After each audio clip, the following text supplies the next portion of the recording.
All right. Good night. Or good morning. I don't know, wherever you're watching this from. I'm Zadarab Saga, and I'm keeping my oath and doing my second video. If you watched this, thank you so much. I really appreciate it. If you didn't, then I have nothing to say to you. Tonight I thought I would read some of the Poetic Edda. This is from Jackson Crawford. He actually has the Havamal in here, which is primarily what I'll read from tonight, and maybe even share some thoughts I've had this week. As far as this is really good. I actually listened to it during the week, and that's part of the reason why I'm going to talk about it and talk about some of the verses I heard, and mostly from the Havamal, and basically share you some thoughts I've had this week, and we'll get started. So let's go ahead and go with, and this is from the Havamal, and this is when Odin, that's what the Havamal is. It's a large poem of him talking to the world, giving advice and things like that. And in this one, it hit me hard because I was driving to work, and I liked this part where he was talking to Loddfafnir, or Loddfafnir, depending on how you pronounce it. I obviously wasn't around back then. I have no idea. Wish I did. But I liked this part where Odin kept saying over and over again, I counsel you, Loddfafnir, if you take my advice, you'll profit if you learn it, and it will do you good if you remember it. Do not rise at night unless you are spying on your enemies and seeking a place to relieve yourself. Kind of makes sense. Only get up if you need to go to the bathroom. But I also like the idea of do not rise at night unless you are spying on your enemies. I mean, good night's sleep, very important. I'm trying to actually learn that more and more as I get older. Second one, I counsel you, Loddfafnir. If you take my advice, you'll profit if you learn it.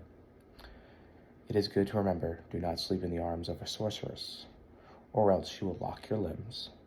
She will enchant you, and so that you will not care for advice nor powerful men's words.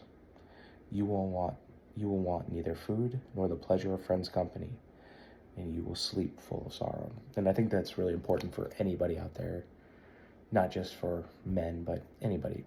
Pick a good partner. Pick somebody you can rely on, someone who's not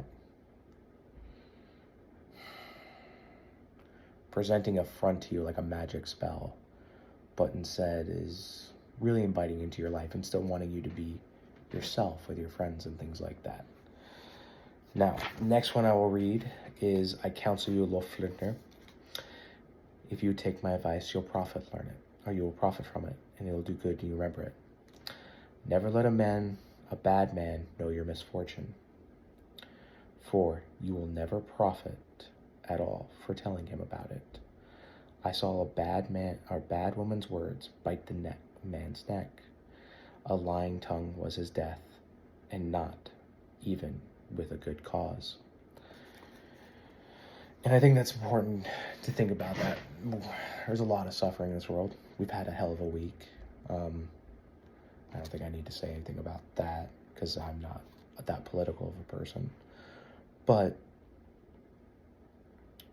if you tell your woes to the people who do not care, or worse, have it out for you, they'll turn it against you.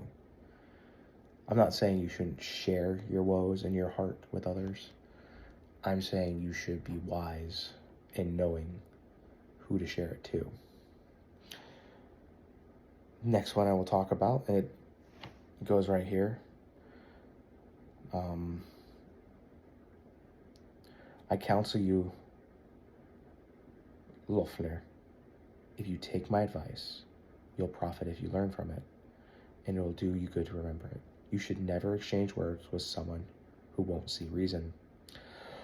Which I just read that now, realizing what I just said, and it talks about here, you will never get a reward for speaking with a bad man, but a good man will make you happy with praise. don't debate people who can't see reason. It is a useless topic. And this is not a justification for saying that you shouldn't talk to the other side, because I really think you should.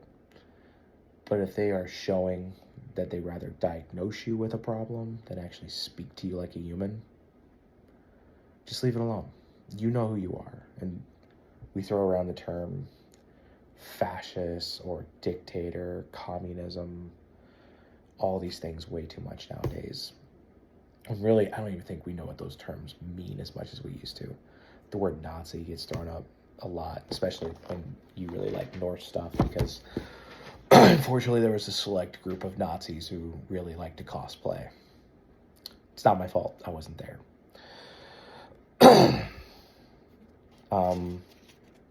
I counsel you, Loddfafnir, if you would take my advice, you'll profit and you'll learn from it. It will do you good to remember it. Do not seek 3 words with a worse man than you. Often the better man will lose, and when a worse man fights, often wins. And I think that's important to remember. If you try to fight with someone who is a worse person than you, they will find the lowest way to beat you in so many ways. And that's kind of what I'm going to go with tonight. I'm going to talk about. It was interesting. I didn't even think about it as I was, marking these. As you can see, I put like X's next to stuff I wanted to read about some of the things that obviously were going through my mind this week. But I just want to tell everybody that I hope you're doing well. Be kind to each other. I know that's an important value, not just for Christians, but all people. And I've walked the Christian path. I've walked also other paths that I don't want to really talk about. But I think it's important to remember that what I really like about Norse mythology is it's okay to be angry. You have gods that are not perfect. They are angry people. They have problems. They also have issues with anger, over drinking, and occasionally just being a fool. And I think that's why I can relate to it really well. It's really hard to sometimes relate to an omnipotent God who says that they created us, but doesn't seem to understand why we're imperfect. And with that being said, I would like to say thank you for watching. I really appreciate that. And remember that it's not your fault you're not perfect. It's not your fault that there's something wrong in your life. However, it is your responsibility to do your best. And I say this to you, and good night. Thank you for watching.